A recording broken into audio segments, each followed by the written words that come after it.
Arvind Kejriwal అరెస్టుపై supreme court విచారణ సమయంలో ఒక కీలక ప్రశ్న అడిగింది. ఎన్నికల సమయంలో కేజ్రీవాల్ను అరెస్ట్ చేయాల్సిన అవసరం ఉందా అని. ఈ ప్రశ్న ఇది ఇంకా వాస్తవానికి తీర్పు కాదు, సుప్రీంకోర్టు ఏం గైడ్లైన్స్ ఇవ్వలేదు. కానీ ఈ ప్రశ్న కీలకమైన క్వశ్చన్స్ రైజ్ చేసింది. మొదటి క్వశ్చన్ ఏంటంటే, ఈ కేసు ఆగస్టు 2022లో రిజిస్టర్ అయింది. ఢిల్లీ ఎక్సైజ్ కుంభకోణం కేసుగా చెప్పబడుతున్న కేసు.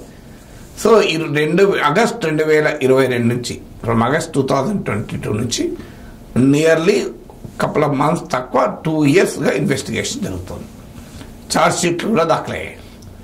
అప్పుడెప్పుడు అరెస్ట్ చేయకుండా ఇప్పుడు ఎన్నికల సమయం వచ్చిన తర్వాత అరెస్ట్ చేసి ఒక జాతీయ పార్టీగా ఉన్న ఆమ్ ఆద్మీ పార్టీకి కేజ్రీవాల్ ప్రచారం చేసుకోకుండా ఫేర్ ఎలక్షన్ ఆపర్చునిటీ లేకుండా చేయడం పొలిటికల్గా కరెక్టా, లీగల్గా కరెక్టా కాదా తర్వాత సంగతి. పొలిటికల్గా కరెక్టా అయితే సంస్థలకు ఏం సంబంధం, కేంద్ర సంస్థలకు అవి పొలిటికల్గా ఎందుకు ఆలోచిస్తాయి, లీగల్గానే ఆలోచిస్తాయి కదా అనొచ్చు. కానీ మనందరికీ తెలుసు కేంద్ర సంస్థలు పొలిటికల్గానే బిహేవ్ చేస్తున్నాయి తప్ప లీగల్గా బిహేవ్ చేయడం లేదు. ప్రతిపక్షాలకు చెందిన వారిపైనే కేసులు పెడుతున్నాయి. 95% కేసులు ప్రతిపక్షాలపైనే. బీజేపీలో చేరినా, బీజేపీకి మిత్రపక్షమైన ఆ కేసులు ముందుకు జరగవు. అవి దేశమంతటా మనం ఈ ట్రెండ్ చూస్తున్నాం. సో అందువల్ల ఇవాళ సెంట్రల్ ఏజెన్సీస్ రియల్గానే పొలిటికల్గా బిహేవ్ చేయకపోతే ఈ క్వశ్చన్కు వ్యాలిడ్ లీగల్గా. కానీ సెంట్రల్ ఏజెన్సీస్ బిహేవ్ చేస్తున్న తీరు ఇక్కడ కీలకం. అలాగే ఈడీ కేసుల్లో కన్విక్షన్ రేట్ నెగ్లిజిబుల్గా ఉంటుంది. అలాంటప్పుడు probability to be convicted, Kejriwal దోషిగా నిరూపించడానికి ఉన్న అవకాశం చాలా తక్కువ. ఈలోగా ఆయన ఒక ఎన్నికలో తన పార్టీకి ప్రచారం చేసుకునే హక్కునే కోల్పోతాడు. ఫెయిర్ ఎలక్షన్స్ అనేది మన రాజ్యాంగ మౌలిక స్వరూపంలో భాగం. పర్సనల్ లిబర్టీ అనేది మన దేశ రాజ్యాంగ కల్పించిన ఫండమెంటల్ రైట్స్.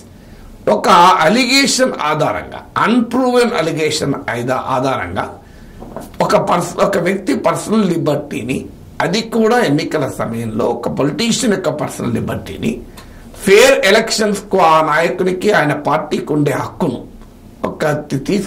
తీసుకోవచ్చా అనేది క్వశ్చన్. అందులో ఒక రాష్ట్ర సిట్టింగ్ చీఫ్ మినిస్టర్ను ఒక కేసులో నిందితుడు మాత్రమే అయినప్పుడు అరెస్ట్ చేయడం ద్వారా భారతదేశ ఫెడరల్ వ్యవస్థకు ఏంటి పరిస్థితి? కేంద్ర సంస్థలు తమకు నచ్చని ప్రతిపక్ష రాష్ట్ర ముఖ్యమంత్రుల్ని లోపలేసేయచ్చా? ఇది భారతదేశ ఫెడరలిజం పైన క్వశ్చన్ రైజ్ చేయదా? దీంతో పాటు లీగల్ క్వశ్చన్ కూడా ఉంది. లీగల్ క్వశ్చన్ ఏంటి? అసలు కేజ్రీవాల్ అరెస్టుకు ప్రాతిపదిక ఏంటి? ఏ ఇండిపెండెంట్ విట్నెసెస్ ఇచ్చిన సాక్ష్యం కాదు, కేవలం కొంతమంది అప్రూవర్స్ ఇచ్చిన స్టేట్మెంట్స్ ఆధారంగా ఈ అరెస్టులు జరుగుతున్నాయి. ఆ అప్రూవర్ కూడా ఒక అనుమానాస్పదమైన పరిస్థితుల్లో ఈ స్టేట్మెంట్ ఇచ్చాడు. ఆయనకు బీజేపీకి ఎలక్టోరల్ బాండ్స్ ద్వారా అప్రూవర్గా మారిన శరత్ చంద్రారెడ్డి 55 కోట్లు మీడియాలో రిపోర్ట్ అయింది.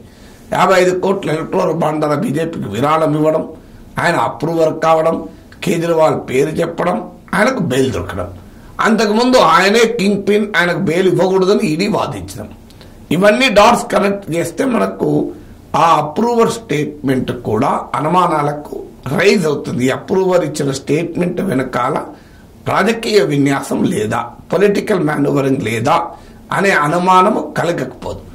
ఇక లీగల్ క్వశ్చన్ కూడా ఏంటి?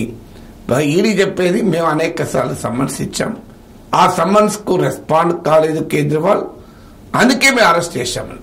అంటే ఒక సమ్మన్స్ కు రెస్పాండ్ కాకపోతే అరెస్ట్ చేయవచ్చా? బెయిల్ నిరాకరించవచ్చా? ఇది కూడా ఒక లీగల్ క్వశ్చన్. అన్నిటికీ మించి అరెస్ట్ ఎప్పుడు చేస్తారు? 4 కండిషన్స్ ఉన్నప్పుడు అరెస్ట్ చేస్తారు. ఇది ఎస్టాబ్లిష్డ్ జ్యూరిస్ప్రుడెన్స్. ఒకటి, వెదర్ ఈజ్ ఎస్కేపింగ్ జస్టిస్, అంటే కోర్టులకు దొరకకుండా, విచారణకు అందకుండా దేశం వదిలి వెళ్తాడా? ఇది మొదటి ఫ్యాక్టర్ చూస్తారు అరెస్ట్ చేసడానికి. కేజ్రీవాల్ ఒక రాష్ట్ర ముఖ్యమంత్రి, అలా దేశం విడిచి వెళ్లే అవకాశం లేదు, అందుబాటులో కోర్టులకు ఉండకుండా పోయే అవకాశమే లేదు.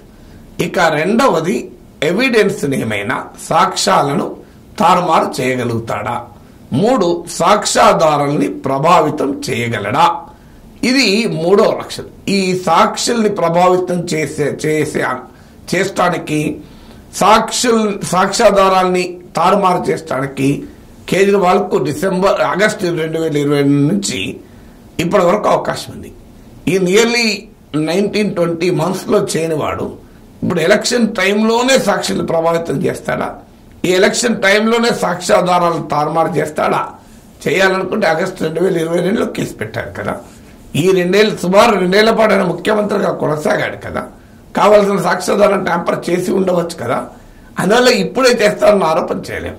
లేదు, మరొక అనుమానం ఏంటంటే ఆ నేరాన్ని మళ్ళీ రిపీట్ చేస్తారనుకున్నప్పుడు అరెస్ట్ చేస్తారు.